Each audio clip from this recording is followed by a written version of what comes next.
বাংলাদেশের 4000 কিলোমিটার সীমান্তে কোন কোন দেশ ঘিরে আছে? বাংলাদেশ একটি নদীবাহিত এবং জনবহুল দক্ষিণ এশীয় দেশ, যার ভৌগোলিক অবস্থান ভূরাজনৈতিক দৃষ্টিকোণ থেকে অত্যন্ত গুরুত্বপূর্ণ।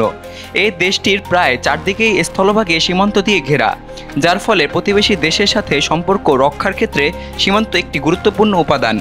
আজকের এই প্রতিবেদনে আমরা জানব বাংলাদেশের সীমান্ত ঘেঁষা দেশগুলো, তাদের সঙ্গে বাংলাদেশের সম্পর্ক, সীমান্ত নিয়ে বিরোধ, ঐতিহাসিক প্রেক্ষাপট, ভৌগোলিক বৈশিষ্ট্য এবং নিরাপত্তা, অর্থনীতি ও কূটনৈতিক প্রভাব। প্রথমেই রয়েছে ভারত। বাংলাদেশ ভারত সীমান্তের দৈর্ঘ্য প্রায় 4096 কিলোমিটার, যা দেশের মোট সীমান্তের প্রায় 94%।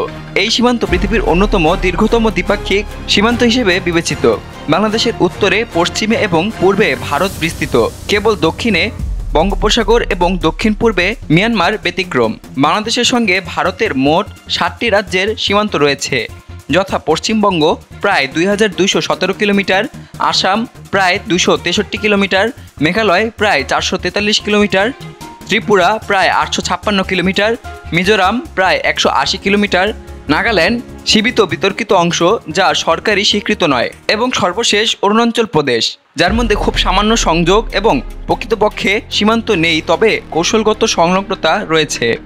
এই দীর্ঘ সীমান্ত রেখা একাধিক ভৌগোলিক বৈশিষ্ট্যে পূর্ণ, কোথাও নদী, কোথাও পাহাড়, কোথাও আবার সুন্দরবনের ঘন জঙ্গল। এই সীমান্ত অঞ্চল বাংলাদেশের পরিবেশগত বৈচিত্র্য বহন করে। 1947 সালের ভারত বিভাগের সময় ব্রিটিশ শাসকদের তৈরি রেড ক্লিফ লাইন অনুসারে এই সীমান্ত নির্ধারিত হয়েছে। তখন এটি ছিল পূর্ব পাকিস্তান এবং ভারতের সীমান্ত।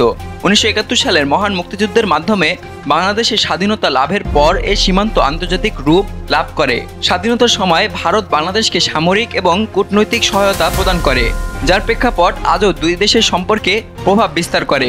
1947 সালের মুজিব ইন্দিরা চুক্তির সীমান্ত সমস্যার সমাধানে একটি বড় পদক্ষেপ ছিল। 2015 সালের স্থল সীমান্ত চুক্তি ল্যান্ড বাউন্ডারি এগ্রিমেন্ট অনুসারে 162টি ছিটমহল সমস্যার সমাধান হয়, যেখানে 51টি ভারত বাংলাদেশকে হস্তান্তর করে এবং 111টি বাংলাদেশ ভারতকে দেয়। সীমান্ত ব্যবস্থাপনায় বিজিবি এবং বিএসএফ নিয়মিত পতাকা বৈঠক করে। সীমান্তে স্থাপন করা হয়েছে সীমান্ত হাট, যেখানে উভয় দেশের সীমান্তবাসীরা নির্দিষ্ট দিনে বাণিজ্য করতে পারে। এছাড়া রেল এবং সড়ক সংযোগে মৈত্রী এক্সপ্রেস, বন্ধন এক্সপ্রেস এবং চলমান ট্রান্স এশিয়ান রেল সংযোগের অংশ হিসেবেও এই সীমান্ত গুরুত্বপূর্ণ। দ্বিতীয় অবস্থানে রয়েছে মিয়ানমার। বাংলাদেশের দক্ষিণ পূর্বাঞ্চলের মিয়ানমারের সঙ্গে সীমান্তের দৈর্ঘ্য প্রায় 271 কিলোমিটার। এটি কক্সবাজার জেলার টেকনাফ এবং বান্দরবনের নাইক্ষ্যংছড়ি উপজেলার মধ্যে বিস্তৃত। সীমান্তের বেশিরভাগ এলাকা পাহাড়ি এবং ঘন জঙ্গলে ঢাকা। এছাড়া নাফ নদী একটি প্রাকৃতিক সীমারেখা হিসেবে কাজ করে। এই অঞ্চল আবহাওয়ার দিক থেকেও ভিন্নধর্মী, বৃষ্টিপাত বেশি, বনজ সম্পদে ভরপুর। 2017 সালের পর থেকে মিয়ানমার সেনাবাহিনী কর্তৃক চালানো নিপীড়নের ফলে 10 লাখ রোহিঙ্গা মুসলমান বাংলাদেশে আশ্রয় নেয়। বর্তমানে কক্সবাজারে বিশ্বের সবথেকে বড় শরণার্থী শিবির গড়ে উঠেছে। এটি বাংলাদেশের উপর অর্থনৈতিক, পরিবেশগত এবং নিরাপত্তাগত বিশাল চাপ সৃষ্টি করে। সীমান্তে মাঝে মাঝে মিয়ানমার সেনাবাহিনী বা সশস্ত্র গোষ্ঠী গোলাবর্ষণ করে। অস্ত্র এবং ইয়াবা চোরাচালান একটি বড় সমস্যা এখানে। মিয়ানমার থেকে আসা ইয়াবা মাদক বাংলাদেশের তরুণ সমাজকে হুমকির মুখে ফেলছে। সীমান্তে কাঁটাতার এবং পাহারার ব্যবস্থা জোরদার করা হচ্ছে। বিজিবি এবং সেনাবাহিনী যৌথ টহল দিয়ে থাকে এখানে।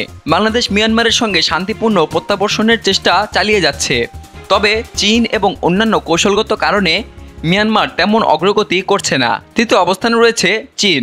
কিছু অনলাইনে প্রচারিত মানচিত্রে চীনের সঙ্গে সরাসরি সীমান্ত সংযুক্তির ধারণা দেওয়া হলেও বাস্তবতায় বাংলাদেশের সঙ্গে চীনের কোনো স্থল বা জল সীমান্ত নেই। বাংলাদেশ এবং চীনের মধ্যে সবথেকে কাছাকাছি সংযোগ সম্ভব বাংলাদেশ, মিয়ানমার, চীন ত্রিদেশীয় বিন্দু দিয়ে। বান্দরবন জেলার দুর্গম রুমা এবং থানচি উপজেলা থেকে চীনের ইউনান প্রদেশ কয়েকশো কিলোমিটার দূরে। চীনের belt and road initiative BRI এর অংশ হিসেবে চীন মিয়ানমার বাংলাদেশ করিডোর নির্মাণ পরিকল্পনা রয়েছে। চীন বাংলাদেশের সবথেকে বড় অবকাঠামো বিনিয়োগকারী দেশ। পদ্মা সেতু, কর্ণফুলী টানেল সহ বহু প্রকল্পে চীন সহায়তা দিচ্ছে।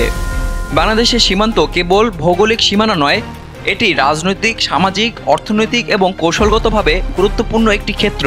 ভারত এবং মিয়ানমার এই দুই দেশের সঙ্গে বাংলাদেশের সম্পর্ক দীর্ঘ ইতিহাস, সহযোগিতা এবং জটিলতার মধ্য দিয়ে গড়ে উঠেছে। চীনের সঙ্গে সরাসরি সীমান্ত না থাকলেও তার ভূরাজনৈতিক ছায়া বাংলাদেশের উপর দৃঢ়ভাবে বিদ্যমান। বর্তমান বিশ্ব বাস্তবতায় সীমান্তগুলোকে কেবল কাঁটাতারের বেড়া দিয়ে বন্ধ করা যায় না।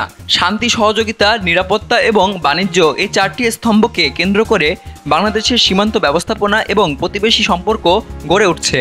আগামী দিনগুলোতে সীমান্ত অঞ্চলগুলোর উন্নয়ন, চোরাচালান রোধ, মানবাধিকার রক্ষা এবং কূটনৈতিক সদ্ভাবের মধ্য দিয়েই বাংলাদেশ তার সীমান্ত সম্পর্ককে আরও সুদৃঢ় করতে পারবে।